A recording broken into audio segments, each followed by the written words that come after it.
I picked up my daughter-in-law's coat from the dry cleaners. The owner, a man I'd known for many years, suddenly pulled me aside and whispered, "Listen to me carefully. Take your grandchildren and get out of this town before sunrise." I froze and asked him, "Why?" He pulled out a small plastic bag, and with a trembling voice, he said, "Because I found this inside your daughter-in-law's coat. When I saw what was inside, I couldn't breathe."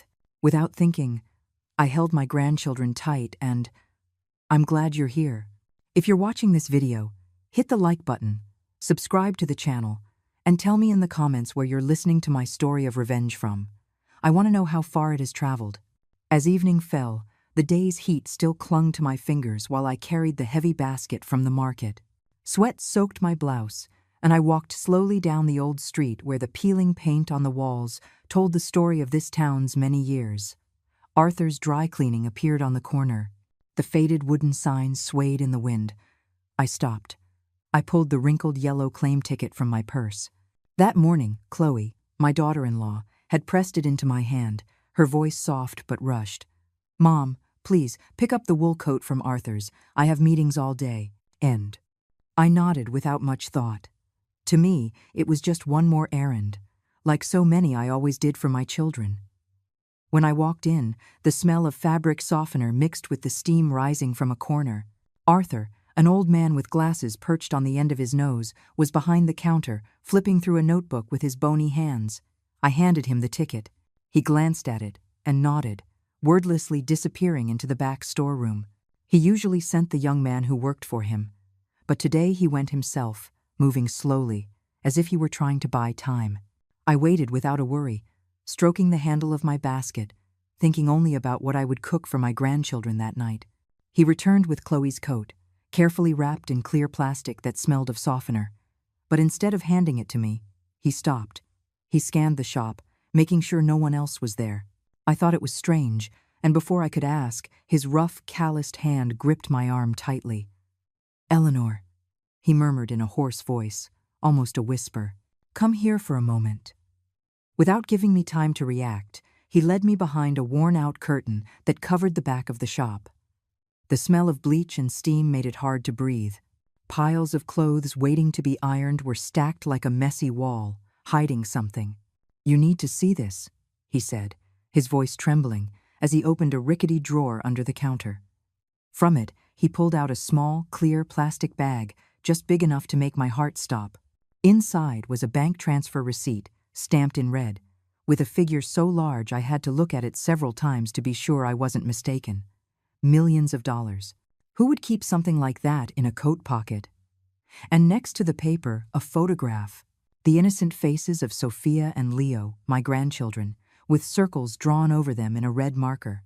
They were crooked, angry circles, as if drawn in a fit of rage, or worse, with a dark intention.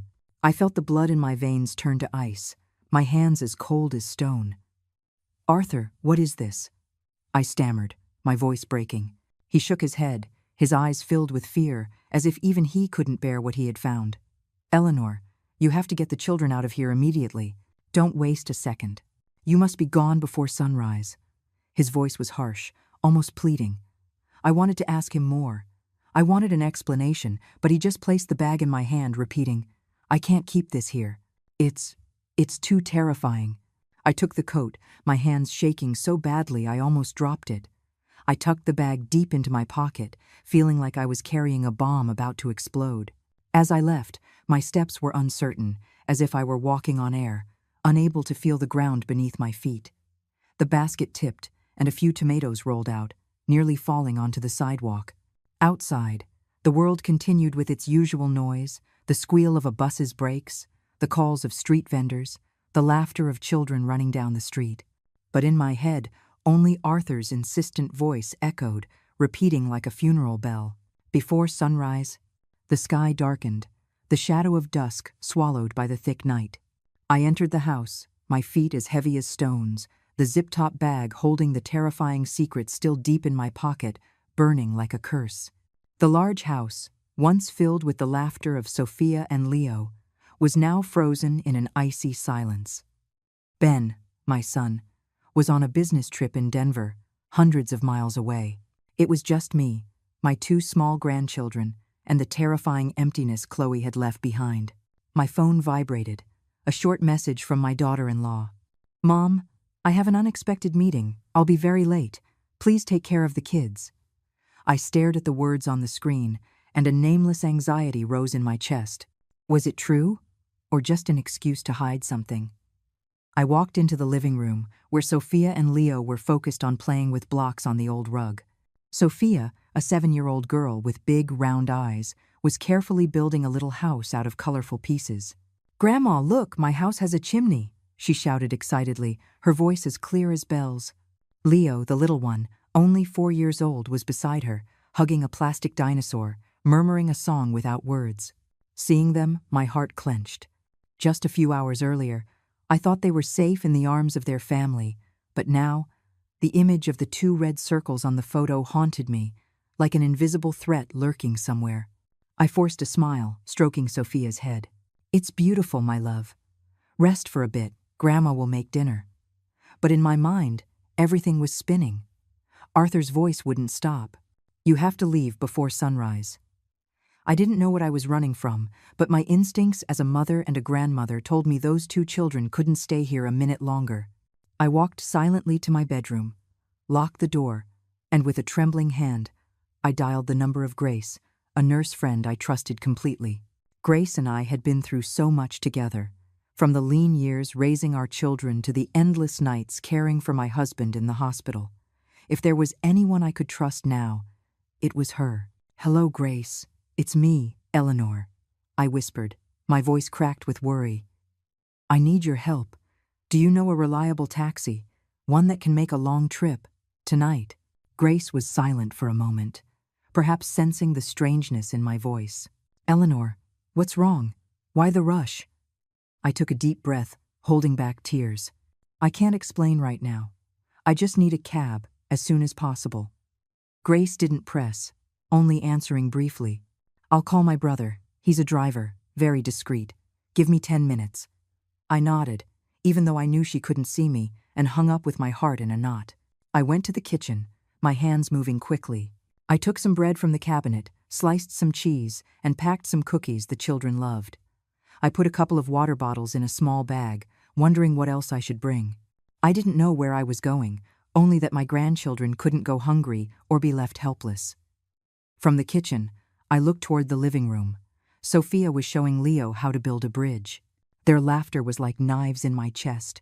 They were so innocent, so carefree, with no idea of the storm that was about to break over our family.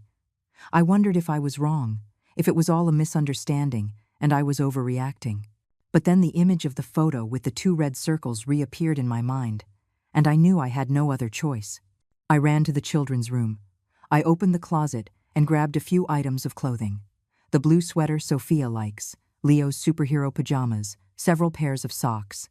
I also packed the yarn doll Sophia always hugs when she sleeps, and the toy car Leo never lets go of. I threw everything into a large suitcase, messy, but I didn't have time to organize anything. The streetlight flickered through the window, making my heart pound. I drew the curtains, afraid a curious neighbor might notice my strange haste. This town is small. Everyone knows everyone, and I didn't want anyone asking questions. The phone vibrated again. A text from Grace. "The taxi is here. It's on the corner. My brother's name is Mike. You can trust him." I took a deep breath, trying to calm myself.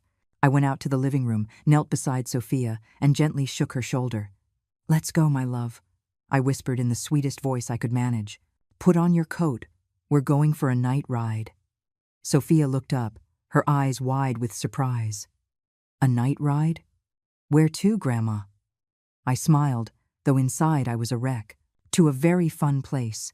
But we have to leave now, or it will be too late." Leo rubbed his eyes, starting to complain about being woken up. "I'm sleepy, Grandma," he mumbled drowsily. I pulled a piece of candy from my pocket and put it in his hand. "Here, be a good boy. Come with me, you can sleep later." Leo grinned from ear to ear and immediately forgot about being tired. I picked him up, took Sophia by the hand, and hurried toward the taxi waiting on the corner. The hallway to the door seemed endless, my sandals dragging against the cold floor, rushed and trembling. I put the children in the back seat and carefully buckled their seatbelts. Sophia hugged her doll, looking at me with curiosity, but still trusting. Leo let out a long yawn, resting his head on his sister's shoulder. I sat next to them, clutching the suitcase to my chest, my heart heavy. The driver, a middle-aged man with a tired face, watched me in the rearview mirror. "Where are you headed at this hour, ma'am?" he asked, his tone concerned. I swallowed hard, my voice breaking. "To the bus station, please, as fast as you can." The car started, breaking the stillness of the night. Through the window, I watched the house recede, sinking into the darkness like a tomb holding secrets and betrayals. The bus station at midnight was as bustling as a market that never sleeps. The neon signs, green and red, flickered over old posters, making my head spin. The calls of street vendors, the horns of buses, and the screech of suitcases rolling on the concrete mixed into a chaotic concert. And yet, that disorder made me feel safer, as if my grandchildren and I could get lost in the crowd and escape the invisible gaze that was watching us. I held Sophia's hand tightly. Leo was sleeping soundly on my shoulder. His warm breath on my neck reminded me that I had to stay strong, even if I felt broken inside. I approached the ticket counter, trying to sound calm as I asked, 3 tickets to Charleston, the last trip of the day." The ticket agent, a man with a messy mustache, glanced at me and the children. Then he slid 3 tickets through the window. "It's leaving immediately. Get on quick, or you'll miss it," he said in a monotone voice. I nodded, paid, and turned to Sophia, forcing a smile. "We're going to visit a distant relative. We're going to have a great time." The girl nodded, though her big eyes reflected curiosity. "Which relative, Grandma? Do I know them?" I stroked her head, avoiding her gaze. "It's an old family member. You haven't met them yet. Get some sleep. It's a long ride." Sophia nodded again, hugging her yarn doll tightly, her eyes fixed on the bus window. The bus pulled away, the roar of the engine breaking the night's silence. Leo remained asleep on my shoulder, his head lolling, his hand still clutching his toy car. I looked outside, the streetlights blurring past like fading memories. Charleston, the place where I had lived more than 20 years ago, was the only option in my head at that moment. It was there that my husband and I built the first years of our marriage, where Ben was born, and where I once felt safe. Now, I just hoped that city would be a refuge for the 3 of us, even if only temporarily. But deep down, I knew I wasn't just running away. I was searching for a way to face a truth I didn't yet dare to name. When we arrived in Charleston, it was already dawn, the pale light filtering through the old rooftops. I carried Leo and led Sophia to a small motel hidden behind the central square. The room was cramped, with a faint smell of dampness, and a double bed covered in faded sheets. I put both children on the bed and tucked them in. Sophia murmured in her sleep, "Grandma, where's Mommy?" That question pierced my heart like a dagger. I just stroked her head and whispered, "Sleep, sweetie. Your mommy is busy. She'll be here in a little while." But I knew very well it was a lie. Chloe, the daughter-in-law I once loved so much, was now an enigma, a dark shadow I didn't dare to face. I sat by the window, my hands clasped, my mind racing. The plastic bag was still in my coat pocket, as heavy as a curse. The transfer receipt, the photo with 2 red circles, and Arthur's warning were pieces of a puzzle I didn't know how to begin to solve. I thought of Ben, my son, who was so far away. I wanted to call him, to tell him everything, but every time I picked up the phone, I stopped. If I was wrong, if it was all a misunderstanding, I would destroy his family. But if I was right, if Chloe was really involved in something terrible, how could I tell my son that the woman he loves, the mother of his children, could be betraying all of us? In the midst of my confusion, an idea sparked. I had to go to the church. Father Michael, the elderly priest in Charleston, was the only one I could trust right now. He had been with me when my husband died. He held my hand through the darkest days. If anyone could help me find my way, it was him. I decided that morning I would take the children to Mass, to pray for peace and to find a way out.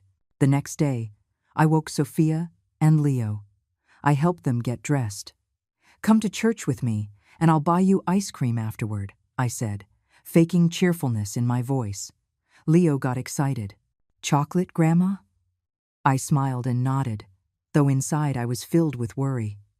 We walked to St. Francis Church, where the ancient stone walls and the ringing of the bells gave a rare sense of calm.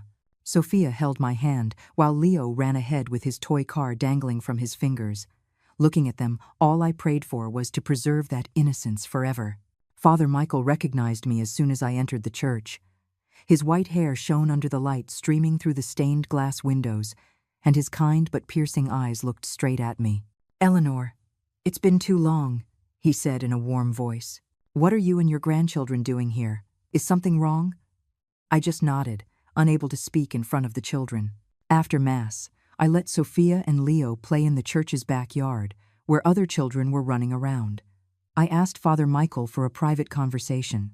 In a small, quiet room behind the altar, the smell of old wood and melted wax helped me breathe easier. Gathering my courage, I told him everything.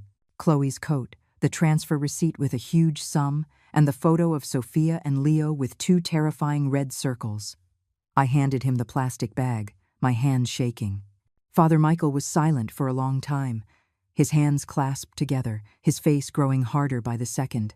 Finally, he sighed and said in a grave voice, "Eleanor, this is beyond what a priest can handle. This isn't just a family matter. This is a much greater danger.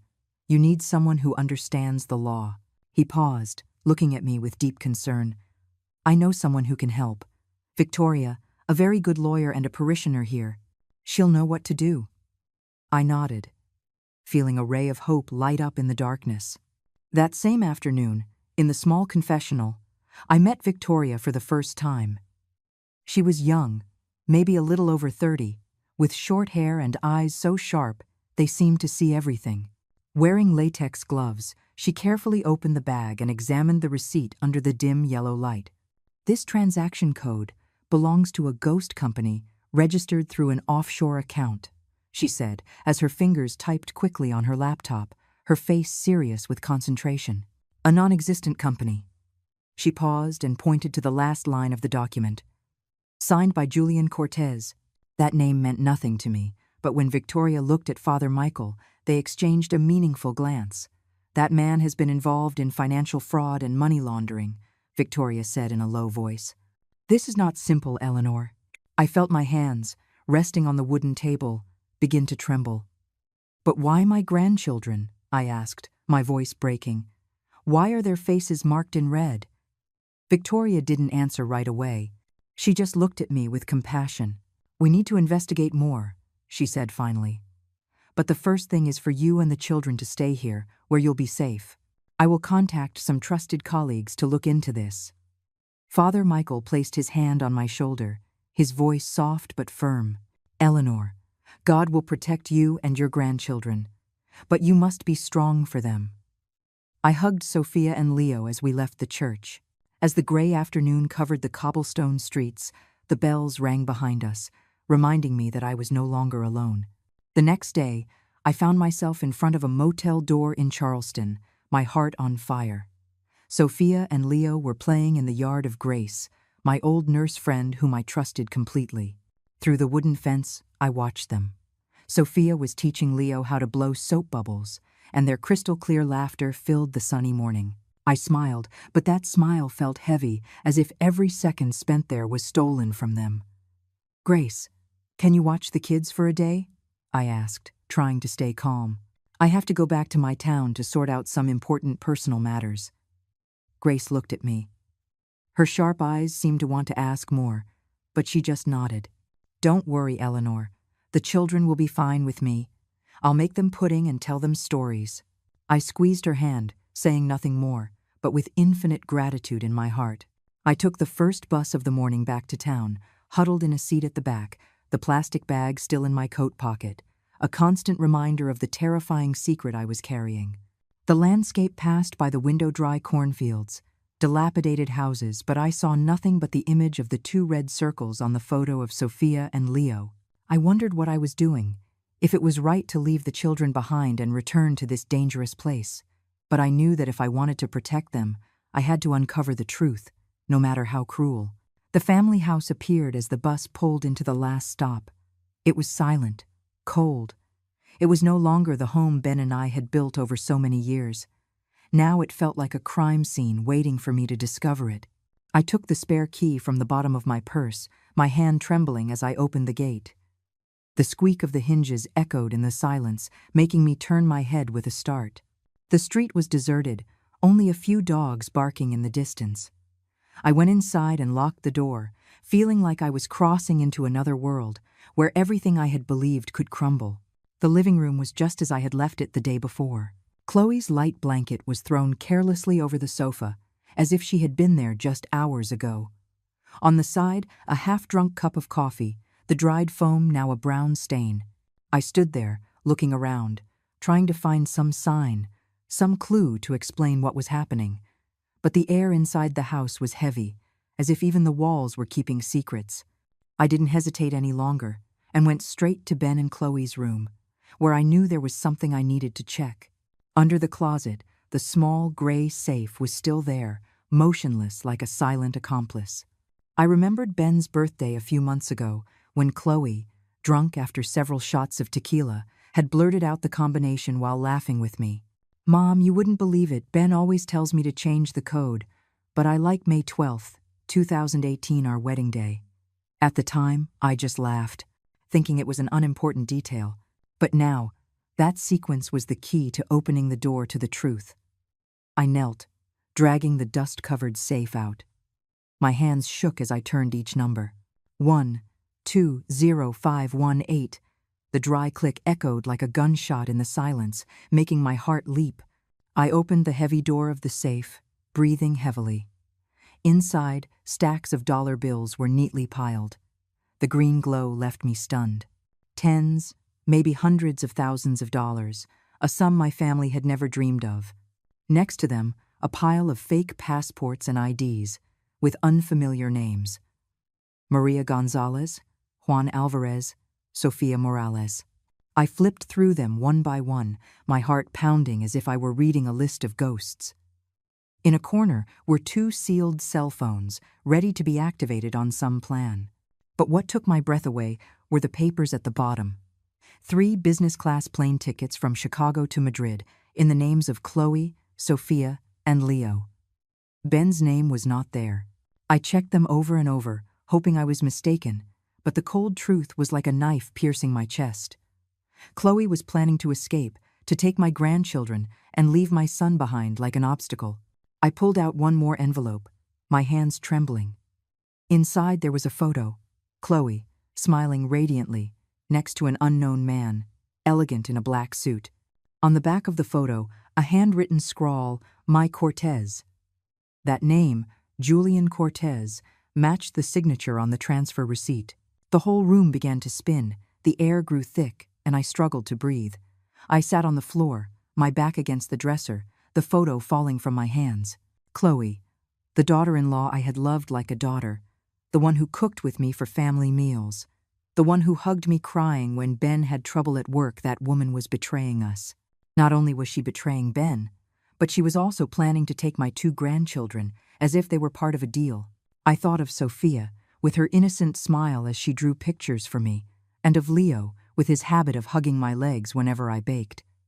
How could she be so cruel? How could she circle their little faces with a red marker, as if they were merchandise? At that moment, the familiar sound of my neighbor, Mr. Henderson's truck, rumbled down the street. I jumped. Hurriedly, I put everything back in the safe, trying to leave it as it was. My hands were shaking so much that I dropped a passport, but I managed to pick it up.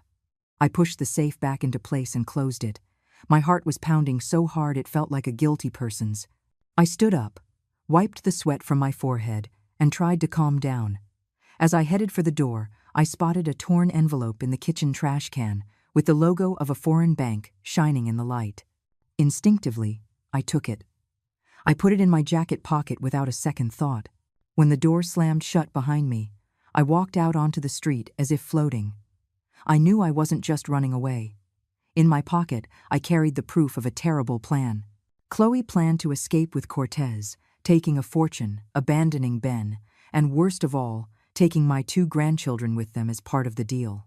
I returned to the motel in Charleston, my legs heavy as lead and my pocket still holding the horrible evidence from the house. It was now midday.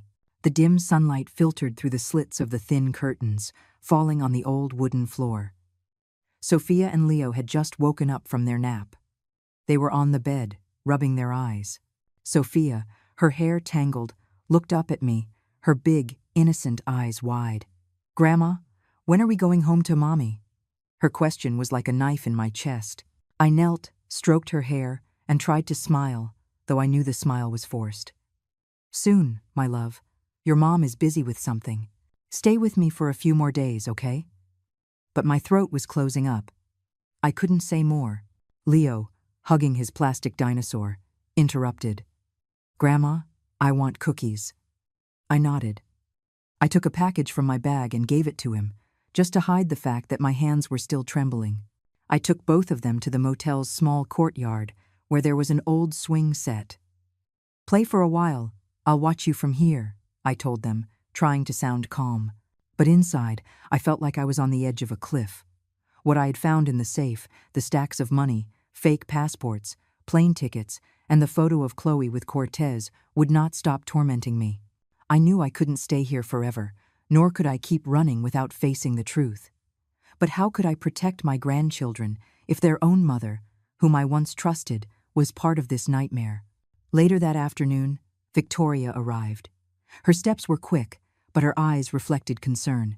She was accompanied by two men in plain clothes, though their bearing made their cold professionalism clear. They introduced themselves as federal agents, showing credentials with official seals. "Ma'am, I'm Agent Miller," one of them said in a grave, firm voice. "This is my partner, Agent Davis. We need to see everything you've found." I nodded and led them to the cramped rental room, where a small wooden table had become the center of the entire truth. I spread everything out on the table. The receipt for a massive transfer, the envelope from the bank, a photo of Chloe, smiling next to Cortez, 3 plane tickets to Madrid, and a stack of fake passports. Each object was like a new stab, reminding me of Chloe's betrayal. Agent Davis took a still-sealed cell phone and connected it, via a USB cable, to a small device. His laptop screen lit up, showing lines of code running at high speed. "We can recover the deleted data," he said without looking up. "These things usually hold more information than people think."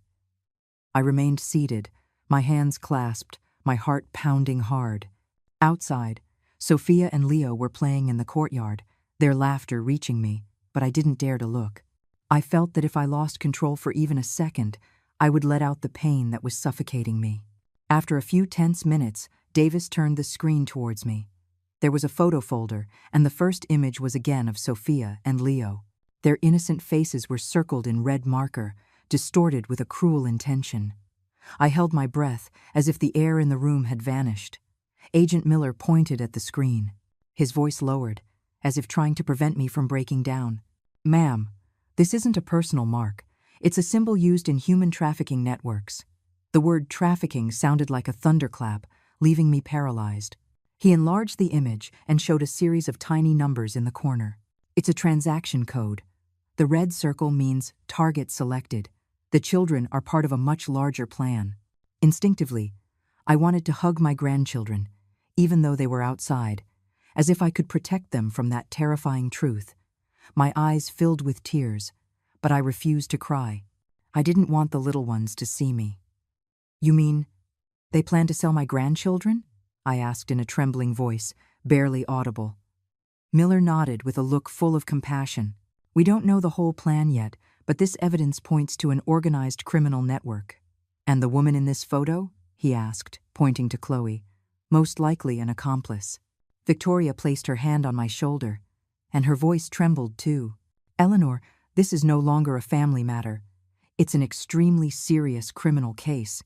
We're going to do everything we can to protect the children." But her words couldn't calm the storm inside me. Chloe, the daughter-in-law I had loved like a daughter, who was with me when Leo was born, who shared laughter on so many family nights. How could she be so cruel? How could she turn 2 children, her own blood, into targets for a dirty business? Davis continued typing on the laptop, pulling up messages that had been deleted. One appeared, short but cold. 2 targets selected. Ensure timely delivery. The message was sent from Chloe's number to an unknown number, Signed, J.C. Julian Cortez. I felt the blood in my body freeze. She really did this, I murmured, not knowing who I was talking to. Victoria took my hand, squeezing it gently. Eleanor, I know this hurts so much, but you have to be strong for the children. They told me to stay calm, to act as if nothing was wrong. Do not communicate with Chloe, Miller said in a firm voice. She must not know what you've discovered. We need time to investigate further. I nodded, but my heart was in a tangled mess. How could I pretend to be normal when every breath carried the pain of betrayal? How could I look into Sophia's and Leo's eyes, knowing their mother had planned to sell them as if they were merchandise? I brought the 2 grandchildren back to the room, trying to play with them as usual. Grandma, tell the story about the vampire, insisted Leo, climbing onto my lap. I hugged the boy and told him the story he loves, but my voice broke, as if I myself were lost in a nightmare. Sophia was on the side, drawing with colored pencils, humming a song. I looked at them, and my chest ached as if it were being torn apart. They were carefree, innocent, not knowing their world had been on the verge of being shattered by the very mother they loved. Outside, black clouds gathered, and a sudden downpour began. The rain beat hard on the motel's tin roof, marking the rhythm of the chaos in my chest. I drew the curtains, hugged the children, trying to protect them from the storm outside and the storm within me.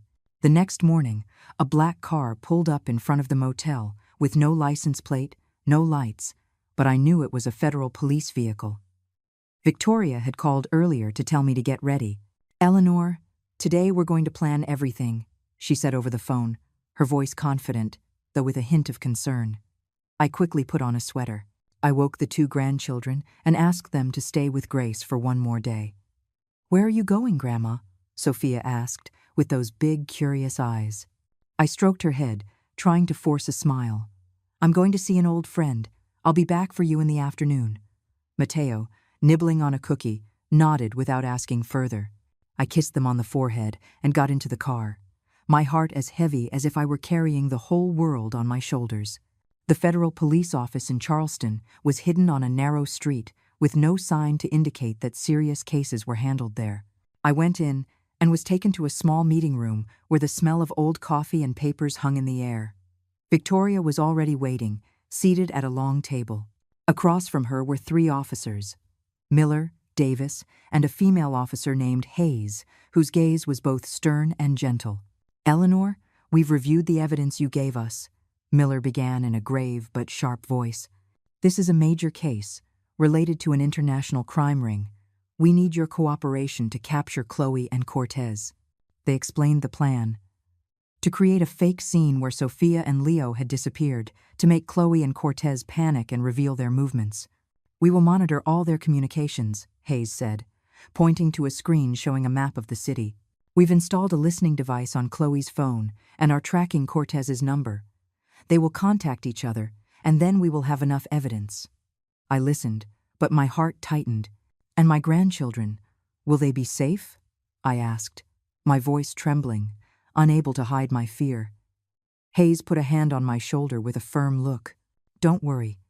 We have arranged an absolutely safe shelter for the children. You will be able to video call them whenever you want to see them. And they took me to another room where a social worker was playing with Sophia and Leo in a room full of toys. Sophia was coloring a picture, and Leo was building with Legos while babbling a story about a spaceship.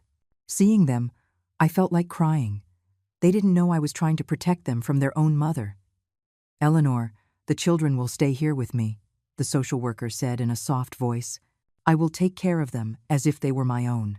I nodded, hugged my 2 grandchildren tightly one more time before leaving, feeling like I was leaving a part of my heart behind.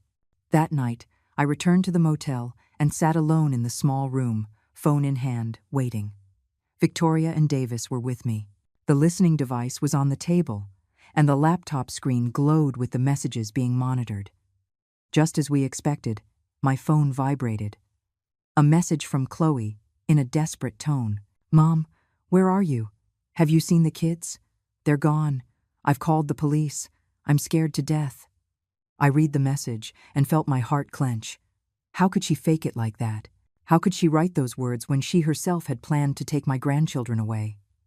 Davis motioned for me not to answer, just gently shaking his head. "Let her get tangled up on her own," he murmured. Half an hour later, Chloe's phone called an unknown number. The listening device activated, and her voice came through the speaker, nervous and trembling.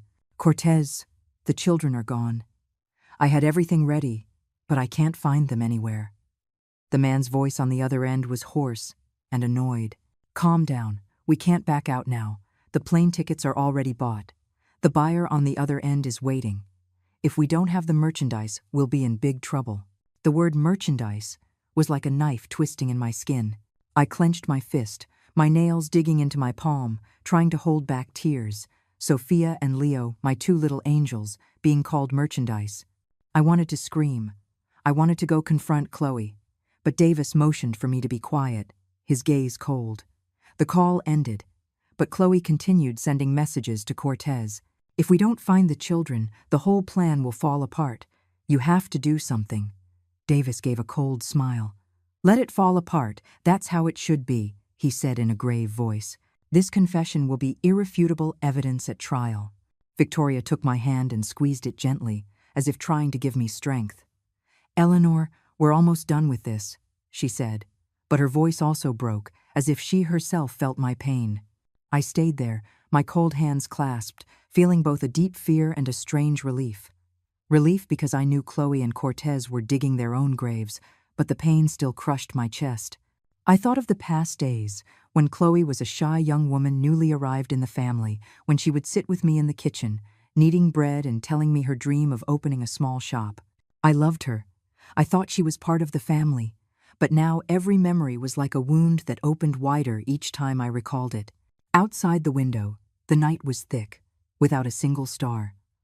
I heard the soft murmur of several unlit car engines parked silently on the street corner.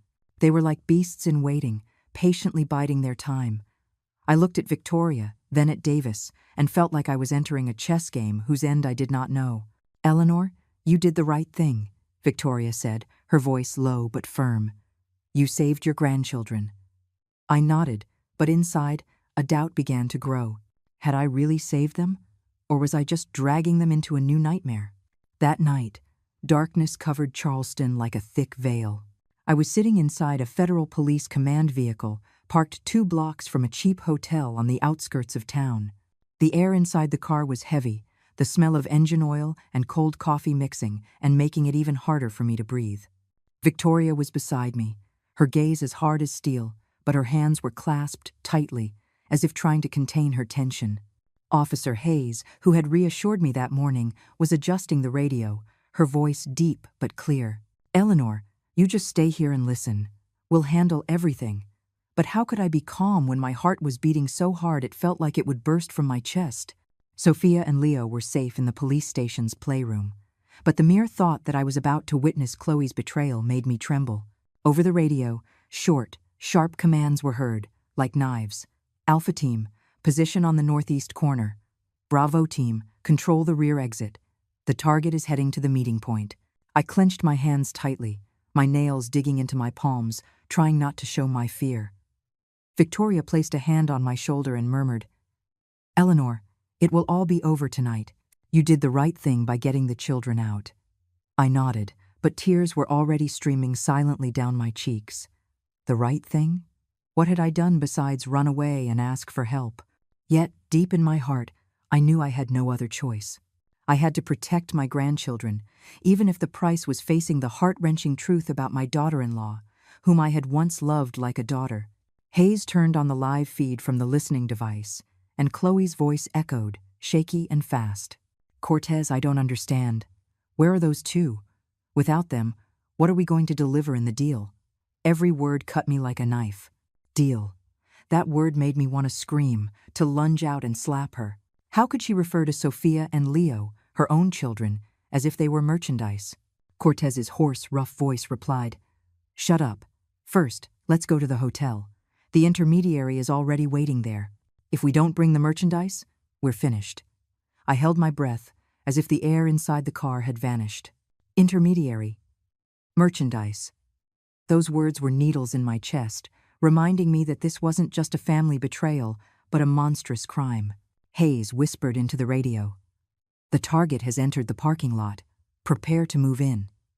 Through the microphone, I heard the dull thud of a car door closing, then rapid footsteps on the concrete. I imagined Chloe and Cortez, two tense figures moving towards the empty parking lot, unaware they were walking straight into the trap set by the police. Suddenly, a firm shout tore through the quiet. "Federal police, hands up." The thunder of running boots, the click of flashlights turning on, and then a sharp scream from Chloe, so piercing it ripped through the night. "No, it can't be," she cried, her voice filled with terror. Over the radio, I heard sounds of a struggle. "Cortez, run!"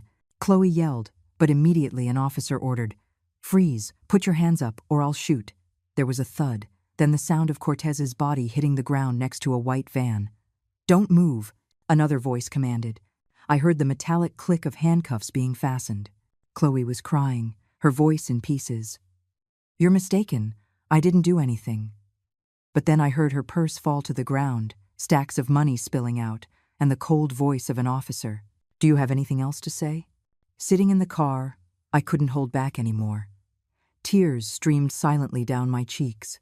I didn't know if I was crying with relief because the trap had worked, or with the pain of facing the truth that Chloe, whom I had considered a daughter, was willing to sell my 2 grandchildren. Victoria took my hand, squeezing it tight. "Eleanor, they've got them. The children are safe," she said, her voice trembling. But the pain inside me did not subside. I thought of those nights when Chloe would sit with me, laughing, sharing small dreams. I believed her. I loved her. I thought she was part of the family. Now, all that was left was a ghost, someone who had wanted to destroy everything. A voice came over the radio, brief but authoritative. "Both targets secured. Operation successful, no casualties." Outside, the sirens all went on at once.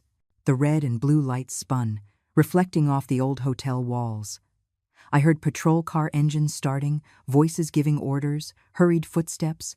The night seemed torn apart by chaos, but for me, it was the sign that the net of fate had finally closed. A few weeks later, I sat in the courtroom of the federal courthouse in Charleston. The air was heavy, thick, as if the walls held secrets. The benches were filled with neighbors, mixed with a few reporters armed with cameras and notebooks, their gazes sharp, ready to record every moment. I held Sophia and Leo tightly, the children snuggled against me, as if they could feel the tension in the air. Victoria was beside me, rubbing my back, whispering, "Eleanor, it will all be over today. You have been very brave." But how could I feel strong when my heart was in pieces? The truth about Chloe, about her terrible plan, was about to come to light, and I knew it would leave scars impossible to erase on me and my grandchildren. Chloe appeared in the defendant's box, wearing a beige prison jumpsuit, her hair tangled, with no trace of the radiant daughter-in-law I had known. Her face was gaunt, aged 10 years, her eyes sunken, as if her guilt also haunted her. Beside her, Cortez trembled, his hands cuffed, his head down, unable to look at anyone. Seeing him, I didn't know what to feel: rage, pain, or just a cold emptiness in my chest. I had loved Chloe. I had believed she was part of the family. I even defended her in her fights with Ben, but now she was just a stranger, a woman who had tried to sell my grandchildren as if they were merchandise. The prosecutor, a middle-aged man with a firm voice, stood up and began to speak. "Your Honor, we are trying a particularly serious case related to money laundering, conspiracy to kidnap children, and participation in a transnational criminal organization." He presented the evidence one by one, each piece like another stab in my heart. The transfer receipt with a huge sum appeared on the large screen. The numbers in red made the whole room murmur. Then he showed a pile of fake passports, strange names that recalled the criminal network Chloe and Cortez were involved in. 3 plane tickets to Madrid, only in the names of Chloe, Sophia, and Leo, were projected, making me squeeze my grandchildren's hands tightly so they wouldn't notice my trembling. But what made the room erupt was when the photo of Sophia and Leo appeared, with 2 crooked red circles marking their faces. Some women in the back rows exclaimed, "How horrible!" The murmur grew like a wave, filled with indignation and horror. I immediately pulled Sophia and Leo close, covering their eyes. "Grandma, what is that?" Sophia whispered in an innocent voice. I stroked her head and replied with a broken voice, "Nothing, sweetie. It's just an old photo." But inside, I wanted to scream. I wanted to cry until I was empty. How could I explain to them that their own mother had marked them as targets for a criminal enterprise? The prosecutor continued, his voice growing sharper as he presented the recording of the phone call that changed everything. Chloe's voice filled the room, desperate but icy. "Cortez, the children are gone. Without them, what are we going to negotiate with?" Cortez's voice responded curtly. "First, go to the hotel. The intermediary is waiting." The entire room fell silent. Only Chloe's ragged breathing could be heard over the speaker. I heard every word as if it were being branded into my mind. Every phrase of hers was a knife, shattering the memories of the days when I believed she was family. Chloe's defense attorney stood up, trying to save her. "Your Honor, my client is a victim, manipulated by Julian Cortez. She was unaware of the trafficking network and had no intention of harming her children." But the prosecutor immediately retorted, his voice as sharp as a razor. In the recording, the defendant herself says she needed the children to negotiate. That is the act of an accomplice, not a victim. He pointed to the screen, where the tape replayed, and Chloe's words echoed like an undeniable confession. Cortez remained silent, head bowed, like someone accepting his fate. When the judge's gavel struck, the entire room froze for a moment. The defendants, Chloe Lopez and Julian Cortez, are sentenced to lengthy prison terms for money laundering, conspiracy to kidnap children, and participation in a transnational criminal organization, the judge declared, his voice deep and firm. The room erupted in comments. Some shook their heads in disgust, others whispered in horror. I sat there, squeezing Victoria's hand, breathing a sigh of relief, but with a bitter knot in my throat. Justice had been served, but it couldn't erase the pain in my heart. Sophia tugged at my blouse, her voice very quiet. "Grandma, where's Mommy?" The girl's question pierced me like a knife. I hugged her tightly, unable to answer. How could I tell her that her mother, whom she loved, was being led away in handcuffs behind bars? Leo, sitting beside her, looked up with wide eyes. "Did Mommy go on a work trip, Grandma?" I just nodded, silent tears falling. "Yes, she's very busy, but Grandma and your dad will always be here with you, okay?" They both nodded, but I knew this truth would remain as an eternal scar on their hearts. When we left the courthouse, the scorching midday sun beat down on the square. People were dispersing, their laughter and conversations mixing with the noise of traffic, but for me, everything seemed to fade away. Victoria took my hand and said softly, "Eleanor, you saved the children. You are their hero." I smiled weakly, but inside, I didn't feel like a hero. I was just a grandmother, a mother, trying to protect what little was left of my family. The truth, however cruel, had finally come to light. Several months have passed since the trial, and my 2 grandchildren's lives and mine have slowly found a new rhythm in Charleston. I rented a small apartment near the central square, where every morning the church bells ring as clear as a peaceful melody, pulling me out of nightmares about Chloe and Cortez. The apartment isn't large, just a small living room, a kitchen nook, and 2 narrow bedrooms. But for me, it's a sanctuary, a new home for Sophia and Leo. Every morning, I wake up early and make breakfast. An egg sandwich for Leo, cookies and milk for Sophia. I comb Sophia's hair, straighten the collar of Leo's uniform, and walk them to the elementary school near St. Francis Church. Seeing them run into the classroom, waving at me with a radiant smile, I feel a spark of hope sneak into my heart, even though the pain still burns like an open wound. One afternoon, while watering some chrysanthemum pots on the balcony, a yellow taxi stopped in front of the building. The door opened, and Ben got out, a travel bag over his shoulder, his shirt wrinkled from the long journey from Denver. My son was visibly thinner, his face gaunt, his eyes sunken as if they carried a story too heavy to bear. I dropped the watering can. Water splashed on the floor, and I ran to hug him. "Ben, you're back," I exclaimed, my voice choked, holding him tightly as if I feared he would vanish, just like those peaceful days that were gone. Ben hugged me back, then knelt and opened his arms as Sophia and Leo ran from inside the house, shouting excitedly. "Daddy! Daddy!" They threw themselves into his arms with laughter. And in that moment, I saw Ben's eyes light up, if only for a second. That night, the four of us sat around the small table in the kitchen. I made the chili that Ben had loved since he was a child, the aroma of corn and spices filling the house with warmth. Sophia told stories from school, and Leo showed off a drawing his teacher had praised. But the atmosphere was still heavy, as if we all knew there was an unspoken topic, something that had to be said. After clearing the dishes, I sent the children to their room to play with puzzles and sat down across from Ben. "Son, I have to tell you everything," I said in a grave voice, clasping my hands to stop them from shaking. I began to speak slowly. From that afternoon at Arthur's dry cleaners, when I received the coat and discovered the plastic bag with the transfer receipt and the photo of Sophia and Leo marked with a red circle, I told him about the overnight bus ride, about the safe under the dresser, about the plane tickets to Madrid without his name on them, and about the trial where the atrocious truth about Chloe and Cortez was revealed. Every word was like a stab, not just for me, but for Ben's heart as well. He remained silent, running his fingers through his messy hair, his eyes red, and when I told him the part where Chloe called the children merchandise to negotiate with, Ben slammed his hand on the table and his voice broke and said, "Enough, Mom." He stood up and began pacing in the small room, as if he couldn't bear the weight of the truth. "Mom, the truth is, I've suspected Chloe for a while now," Ben said, his voice full of anguish. "She used to leave early and come back late. She would hide her phone, and suddenly large sums of money would disappear from the house. I would ask her, but she always said it was for work. I didn't want to believe she could do something wrong. I thought I was protecting the family, but it turns out I was just a fool."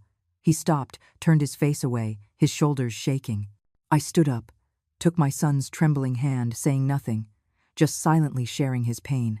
I knew Ben's suffering wasn't just from his wife's betrayal, but also from the feeling of helplessness at not being able to protect his two children. Sophia and Leo came out of their rooms silently, as if sensing the tension in the air.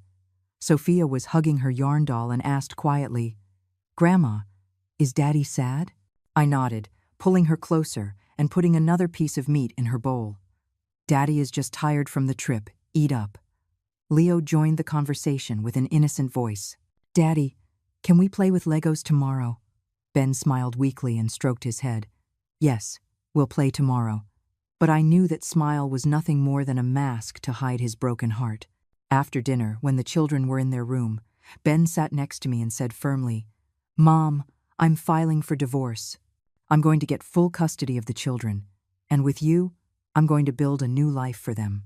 I looked at him and saw in his eyes a determination I hadn't seen in a long time. "Are you sure, Ben?" I asked, my voice trembling.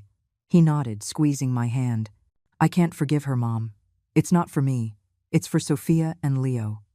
They deserve a safe life, and I will do everything to make them happy." I nodded, tears in my eyes. At last, my son had found the courage to face the truth, even though it hurt so much. That night, I stood on the balcony, looking at the dimly lit street. The yellow light from the lampposts cast flickering shadows. From inside the house, Ben's voice reading stories to the children mixed with the pure laughter of Sophia and Leo. And then the teddy bear said, "I'm not afraid of the dark anymore," Ben read. And I heard Leo exclaim, "What a brave teddy bear." The sound of pages turning added to the atmosphere, bringing a fragile but priceless peace. I closed my eyes, took a deep breath, and felt a little warmth return to my heart. Time passed quietly. The small apartment I had rented truly became a home, where little by little, the wounds of 3 generations began to heal. The court had already made its final ruling, granting full custody of Sophia and Leo to Ben and me. Hearing the news, I sat on the sofa, clutching a hot cup of tea, feeling as if the heavy weight that had been crushing my chest was finally lifted. Every Sunday morning, I took Sophia and Leo to the nearby park. The bells of St. Francis Church rang, mingling with the singing of birds in the trees. Ben, who now had a stable job in Charleston, would play football with Leo on the green grass. The boy, with his short little legs, would run after the ball, smiling from ear to ear. "Dad, kick it hard." Meanwhile, Sophia would happily ride her tricycle around the fountain, her high ponytail waving in the wind. I sat on a bench, savoring a hot cup of coffee, watching the three of them play under the Sunday. The light filtered through the leaves, scattering golden flecks on the ground, and in that moment, I felt a peace I had never felt before, as if the storm had passed and the sky was finally clear again. One afternoon, the whole family went to the market in the central square. The air was filled with the aroma of grilled hot dogs and fresh fruit. Sophia, her eyes shining, chose an old comic book for herself at a bookstall, eagerly flipping through each page. "Grandma, this one has a princess who rides a dragon," she exclaimed, showing me the book. I smiled and stroked her head. "You chose well. I'll read it to you tonight." Leo, on the other hand, insisted on a superhero-shaped balloon, pulling on Ben's shirt. "Dad, buy it for me. Superheroes fly really high." Ben laughed, pulled out his wallet, and paid, while I quietly chose the freshest bunches of vegetables, some bright red tomatoes, and a bag of corn to make chili. These simple moments, like small pieces of a puzzle, were slowly putting the family that seemed to have been broken back together. In the apartment, I taped Sophia's and Leo's clumsy drawings to the living room wall. There was one with 4 people: me, Ben, Sophia, and Leo holding hands under a red roof, with a big sun and a few white clouds. Sophia pointed to the drawing, proud. "This is our house, Grandma. I chose the red roof because it's my favorite color."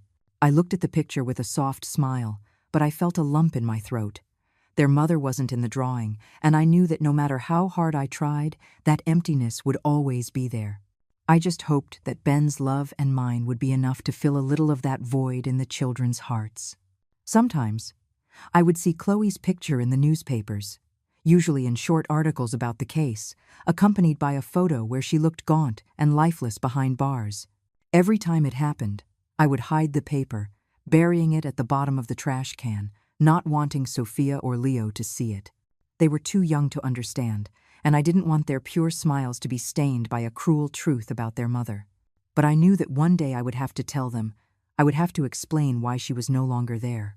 That thought made me shudder, but I repeated to myself that when the time came, I would find a way for them to understand without that pain destroying them. At night, when Sophia and Leo were fast asleep, I would sit at the kitchen table and open the old journal I had started writing in my first days in Charleston. My hand, now less shaky, would glide over the pages, leaving these words. "Today, Sophia drew a family. She doesn't know that this red roof is all we have, but I will do whatever it takes to make sure it always stands strong. They will grow up surrounded by love and truth, not lies or fear, and never again will anyone dare to use a red pen to mark their faces." I closed the notebook. I turned off the light, leaving only the sound of my 2 little angels' quiet breathing in the next room, and the soft murmur of the night wind coming through the window. Sometimes, in my dreams, I still see Chloe's image, not the one from the courtroom, but the one of that young woman who one day timidly entered my house, with a bouquet of daisies in her hand and a nervous smile.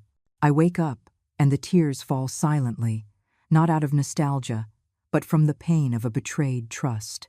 But then I hear Sophia calling me cheerfully from the living room, or Leo's mischievous laughter as he plays with his dad, and I know I can't let the past drag me back down. I wipe my tears. I get up and prepare a new day for my little family. One night, after reading a story to my 2 grandchildren, Ben stayed with me in the living room.